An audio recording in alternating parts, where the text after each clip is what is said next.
Ngomongin keindahan Indonesia emang gak ada habisnya. Terdiri dari 17.000 pulau, Indonesia merupakan negara yang kaya akan budaya dan pesona alam. Saking indahnya negeriku, Indonesia meraih ranking kedua wisata halal di mata dunia. Sungguh merupakan kebanggaan bahwa negeriku menjadi destinasi healing yang gak kalah pentingnya dengan negara-negara lain. Aku bangga menjadi bagian dari Indonesia.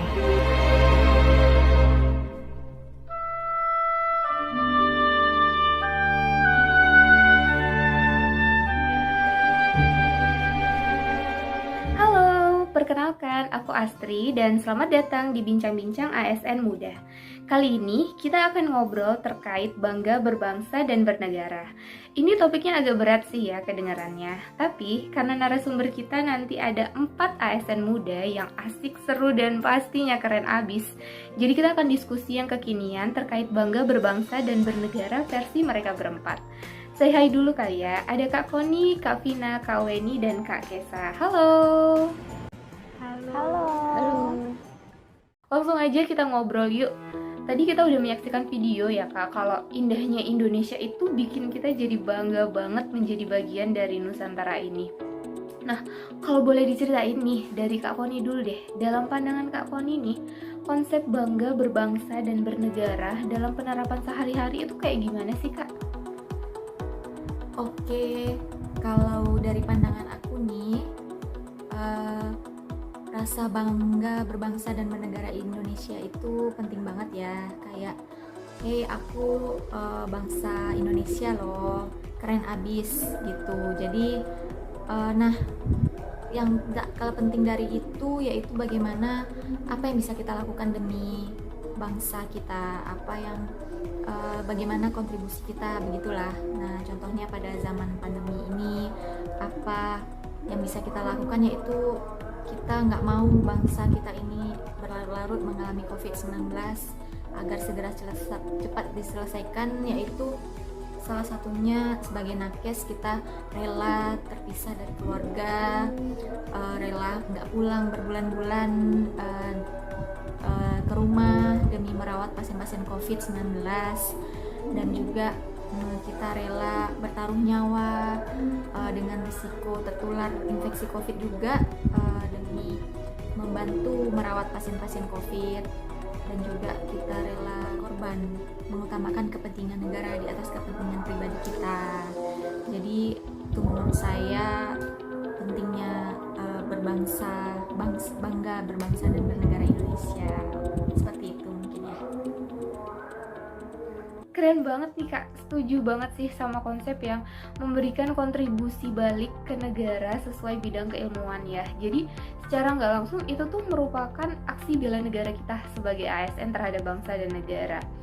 Jadi ingat nih pas kemarin tinggi-tingginya kasus COVID itu aku juga ikutan bergadang tau Kak buat bikin laporan kasus dan presentasi. Kayak bahkan juga turun langsung ke fasilitas-fasilitas kesehatan buat ngeliat langsung nih gimana penanganan COVID di Fasiankes itu, dan apa yang bisa dibantu untuk meningkatkan pelayanan dan kesejahteraan nakes-nakes yang bertugas. Jadi flashback dikit nih, gak apa-apa ya. Oke, kita lanjut nih. Ada Kak Vina, gimana nih Kak Vina sebagai kaula muda untuk mendalami konsep bangga berbangsa dan bernegara? Kalau aku lebih ke menunjukkan kecintaan terhadap produk-produk Indonesia. Misalnya nih, pakaian batik. Itu kan udah legend banget ya sekarang. Tapi teman-teman tahu nggak kalau batik itu nggak cuma dipakai buat ke kantor atau acara-acara formal aja. Tapi bisa juga dipakai di kehidupan sehari-hari loh. Misalnya nih, pergi jalan, nonton, atau acara apapun. Jadi, tinggal di mix and match aja deh sesuai sama stylenya masing-masing. Yang paling penting, teman-teman harus bangga pakai batik. Karena batik adalah salah satu warisan budaya dunia yang dimiliki Indonesia, yang wajib kita lestarikan. Nah, sedikit informasi ya teman-teman, batik Indonesia itu sudah diakui dunia loh. Bahkan beberapa tahun yang lalu, karya batik Indonesia berhasil memenangkan penghargaan di ajang New York Now 2018. Ini gak sembarangan ajang ya teman-teman. New York Now itu adalah sebuah pameran dagang dan kriya terbesar di Amerika Utara. Wow banget gak sih? Sebagai bagian dari bangsa Indonesia, kita juga harus ikut memperkenalkan batik ke dunia.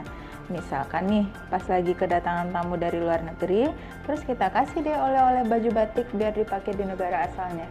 Itu tuh kayak nunjukin banget kalau kita bangga sama karya seni Indonesia. Gitu Kak Ci. Wah, keren-keren. Jadi kita nggak perlu beli brand mahal dari luar negeri ya kak? Karena brand dari anak negeri sendiri pun nggak kalah saing dengan brand di luar sana, iya kan? Oke, moving up, ada Kak Weni. Halo Kak, boleh share juga nggak nih insight-nya Kak Weni? Kalau aku relate ke video awal kali ya, jadi kayak lebih milih liburan atau staycation di dalam negeri. Kenapa? Karena Indonesia itu bagus banget pemandangan alamnya. Kayak di Sumatera Barat ini aja kita punya danau, pantai, dan pegunungan yang pemandangannya itu keren abis. Atau kayak di Sumatera Utara itu ada Danau Toba dengan Pulau Samosirnya. Belum lagi Bali dan Lombok dengan keindahan pantainya yang sudah terkenal sampai ke mancanegara. Nah, biasanya aku kalau lagi jalan-jalan gitu suka ngepost foto atau video di Facebook, Twitter, atau Instagram.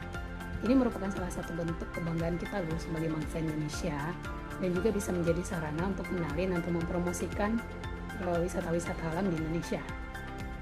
Ini baru wisata alam ya yang kita cerita, belum lagi wisata tempat-tempat bersejarah kayak Candi Borobudur, atau wisata-wisata adat seperti tari kecak, tari piring, dan lain sebagainya. Waduh, kalau dengerin Kak Weni cerita nih jadi pengen healing ya, saking kerennya wisata di Indonesia.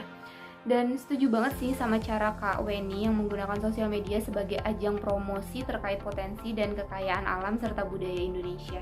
Ini juga bentuk perwujudan salah satu core value sebagai ASN berakhlak loh Kak, yaitu adaptif. Di mana perkembangan teknologi ini sebagai pengaruh dari era digitalisasi kayak sosial media itu, kita tuh kalau kita bijak menggunakannya, itu malah akan memberikan benefit yang gak hanya untuk diri sendiri, tapi juga untuk bangsa dan negara. Jadi keren banget lah Kak Weni.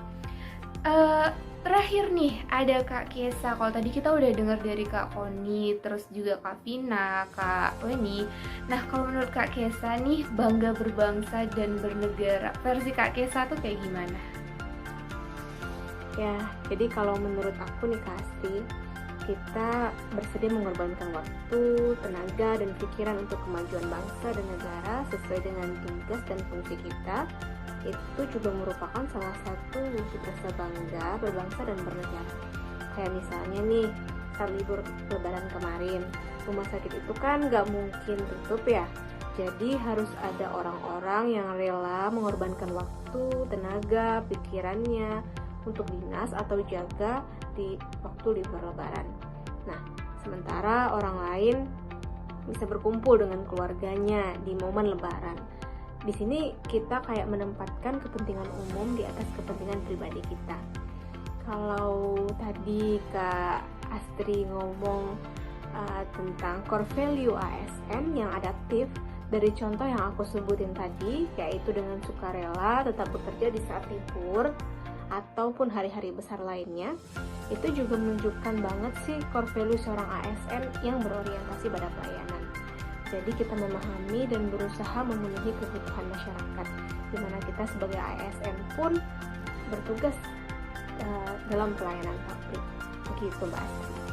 Keren banget nih insight dari Kak Kesa, karena memang salah satu fungsi ASN itu sebagai pelayan publik ya Kak. Jadi gimana caranya nih kita bisa memberikan pelayanan publik, terutama di bidang kesehatan dengan sebaik-baiknya. Sehingga dari situ nanti tuh bisa tercipta rasa bangga melayani bangsa. Oke, nggak kerasa nih udah hampir 15 menit kita bincang-bincang terkait wujud bangga berbangsa dan bernegara versi kita.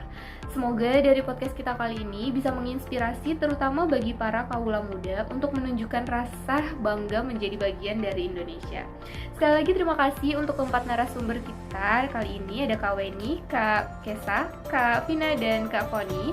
Terima kasih dan sampai jumpa di podcast selanjutnya. Bye!